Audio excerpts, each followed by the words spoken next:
stretch break. Take a moment for yourself to stretch your body and just reconnect with the room, reconnect with each other for a second. I'm going to give up my time before I get you started. If you're just going to leave quickly so it doesn't hurt my feelings. All right. Hello, everybody. You do slides, and then as long as I can get to my Padlet. Here. Okay. Should I stay here? I can be your technician. No, you can the slides for a second. Okay. Yeah. Hi, y'all. I'm Alicia. I teach at Eastside Prep. I teach 6th and 7th grade, and that's not the case. It's not been the case for a while. I've actually been, this works. Arrows? There we go. I teach at Eastside Prep. I teach 6th and 7th grade. I taught high school at a public school for a long time before I took a break and came to Eastside Prep. So this is, I've gotten to play with tech a lot in this space, and I kind of wanted to go over where I ended up with this. And I wanted you to understand problem-based learning. And it has been, I've used problem-based learning a lot. I love it. It is so much work. It is so much work. I used to teach AP when I taught at Dollar High, and you can run Treaty of Versailles every year. It's the same stuff. Treaty of Versailles doesn't really change much, and the stuff that's on the AP curriculum also doesn't change, unless I have to rewrite my whole curriculum. So realize that like doing problem-based learning in that space, Congress of Vienna, doesn't change. I can hit those and keep it, I can keep my cards. Well, and the kids in the AP classroom are of a certain structure, right? Adapting is relatively easy. The College Board is not particularly flexible style of learners that it supports. So thinking about adapting, you don't have to adapt that much. But if I'm thinking about what I really wanted to do is when I started teaching, it escaped me about. Okay, I just want to move back to my slides. No, sorry. I just need to control Padlet. So I am getting out of slides because I really hate slide decks. So we're going to use Padlet. If you have a QR code, it should be there. Sadly, it's not. I'm so sorry. You should have access to QR code to this Padlet because I would like you to be able to see it. That's frustrating to me. I'm so sorry. We can distribute it afterwards if you want to. Okay, this was a space where you should be able to ask questions. So I'm sorry if that's not the case. So here's the deal. In here, I've posted a couple of papers on PBL, why I like it, why I believe in it. And what came up is I started teaching Washington State Civics, and that there's no textbook for that. Well, there is, but I don't like using it.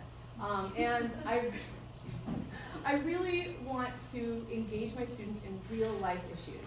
So I decided I wanted to do this stakeholder thing. I wanted to do Treaty of Versailles again. Well, here's the thing. This Washington State flooding happened this year. Anybody impacted by the floods in the north part of the state? Skagit Valley, Snohomish?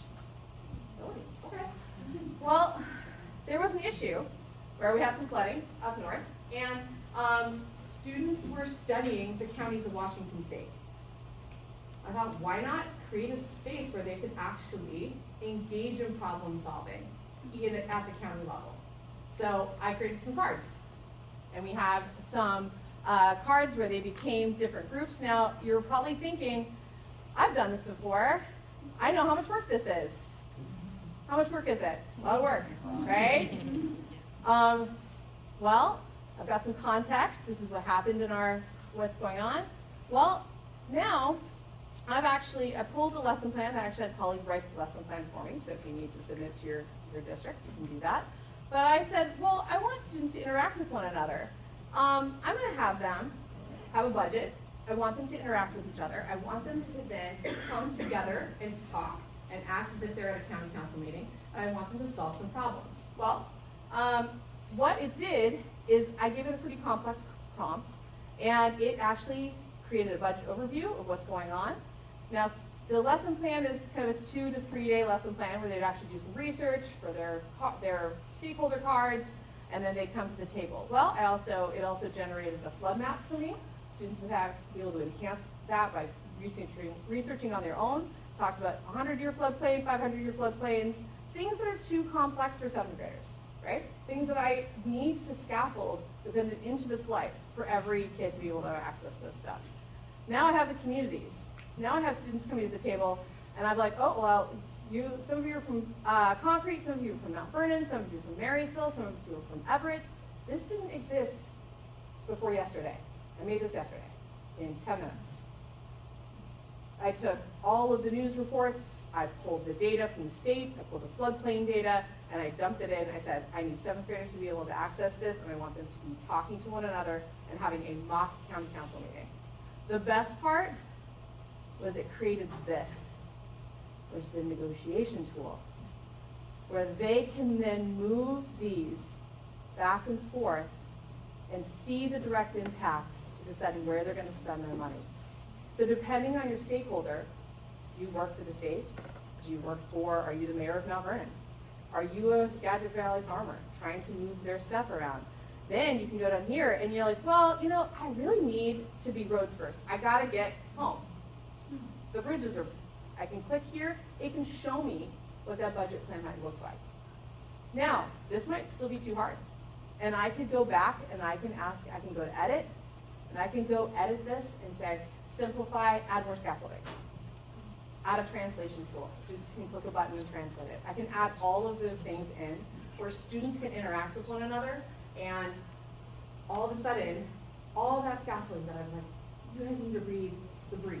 You didn't read the brief. You didn't read the folder. You didn't read the card.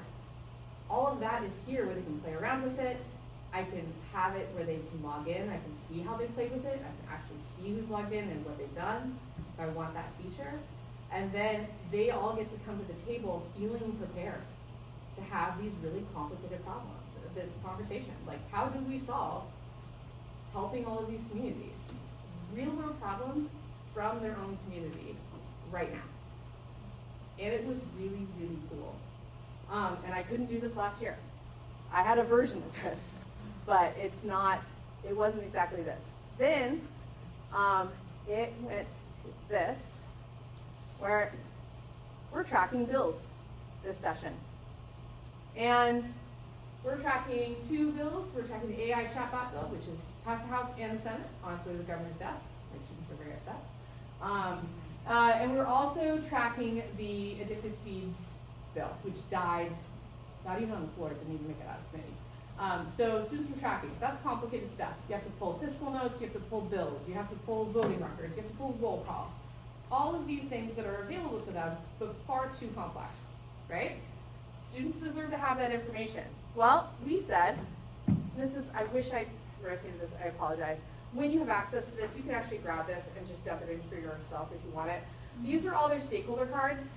I apologize, it's not rotated. But these are for the AI chatbot bill and the addictive feeds bill. So I said, hey, this is the bill, create some stakeholders for me. The students are going to do an exercise where they are going to look at some facts and understand framing. This is based on my work with UW. I am a fellow at UW for the Center for the Informed Public, and this is based on Kate Starbird's framing exercises. So I had it create some facts, and these are pulled and simplified about this, right? So they went around the table. You have a fact of each table, but you have your stakeholder cards. And they work with their stakeholder group. They go around and like, well, what would you say about this fact? What was your frame? And they actually had to write clickbait titles, and then they would put them in an envelope. And then we revealed them later, and they had to guess which frame it was, right? So like, click here to see the real impact of AI on children. And I will tell you, 7th graders love clickbait. So it was pretty hilarious, some of the stuff. They're like, click here to see mom's upset about AI or whatever. It was pretty awesome. So then, I actually have a stakeholder lesson cheat. The reason I want you to be able to click in is because I literally wrote a prompt for you that you could do this yourself. So this is a prompt that you can actually edit and copy yourself. I had it tested a couple times yesterday. and it does a pretty good job. You can actually create your own exercise. With this, you can put in what you want to do and create some framing to do a framing exercise about lit, about kind of anything.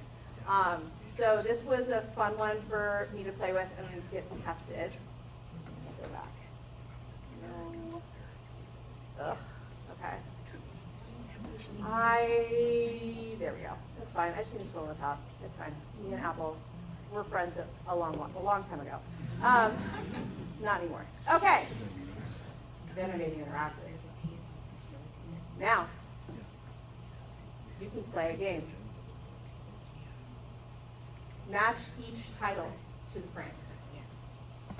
Then, at the end, if I play it, there's actually an exercise at the end where I can write my own clickbait. And then I can check that data. So students are actually working on understanding all of these things when they're playing with this. So I was hoping you guys could interact with the students and play with them. That's why I was hoping that was available. But honestly, all of the dreams I had about getting kids talking, getting kids accessing really complex data quickly and easily is now available to me. And I can change on a second. Tomorrow, if that bill doesn't pass, I can go back to that exercise, say the bill is dead, what do we do now? I can change it. If there's a volcanic event, I can drop that in and we can do something with it right then. How would King County council members respond to an emergency? What do I do? What's the budget? Who's impacted? What are the stakeholders? Real life civic issues, I can do that right now. And hopefully you get to play with this too. Okay.